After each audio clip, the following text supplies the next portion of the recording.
କେଜାଣି କେମିତି ଏବେ ଅନଲାଇନରେ ଜିନିଷ ଅର୍ଡ଼ର କରୁ କରୁ ଗୋଟେ ଦିନରେ ହିଁ ଆସିକି ପହଞ୍ଚି ଯାଉଛି। ଏ ଦେଖୁନାହାନ୍ତି କାଲି ରାତିରେ ମୁଁ ଅର୍ଡ଼ର କରିଥିଲି ଆଉ ଆଜି ସକାଳୁ ସକାଳୁ ଆସିକି ପହଞ୍ଚିଗଲା। ତ ଏଠି କ'ଣ ସବୁ ମୁଁ ଅର୍ଡ଼ର କରିଥିଲି ଆସନ୍ତୁ ଦେଖିବା।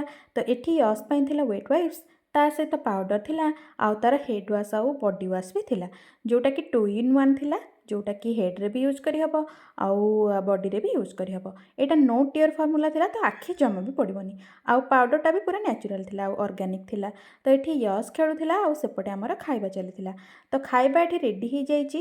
ତ ଖାଇବାରେ ଆଜି ଥିଲା ଅରୁଆ ଡାଲମା, ତା ସହିତ ଟମାଟୋ ଖଟା, କଲରା ସୋରିଷ ଦିଆ ହେଇକି ମସଲା ଦିଆ ହେଇକି ଭଜା, କୋବି ତରକାରୀ, ସିମ୍ବରାଇ, ବହୁତ ସାରା ଖାଇବା ଖାଇକି ଆଜି ପୁରା ମନ ଖୁସି ହେଇଗଲା। ତ ସନ୍ଧ୍ୟାବେଳେ ଆସିଯାଇଥିଲେ ୟସ୍ର ବାବା ଆଉ ତାଙ୍କ ପାଇଁ ଛଣା ହେଇଥିଲା ବାଇଗିଣୀ, କିନ୍ତୁ ସିଏ ୟସ୍କୁ କାନ୍ଧରେ ପକେଇ ପକେଇ ଶୁଆଇ ଦେଇ ସାରିଥିଲେ। ଦେଖୁନାହାନ୍ତି ସେ କେତେ ଆରାମରେ ବାବା ଛାତି ଉପରେ ମୁଣ୍ଡ ଦେଇକି ଶୋଇପଡ଼ିଛି। ଆପରେ ୟସ୍ର ବାବା ପଳେଇଥିଲେ ଆଉ ରାତି ଖାଇବା ଟାଇମ୍ ହେଇଯାଇଥିଲା। ମୁଁ ଏଠି ଖାଉଥିଲି ଚକୁଳି ଆଉ ୟସ୍କୁ ଦିଆହେଇଥିଲା ରୁଟି, କିନ୍ତୁ ସେ ରୁଟି ନ ଖାଇକି ମୋ ଚକୁଳି ଖାଇବାକୁ ହିଁ ଚେଷ୍ଟା କରୁଥିଲା।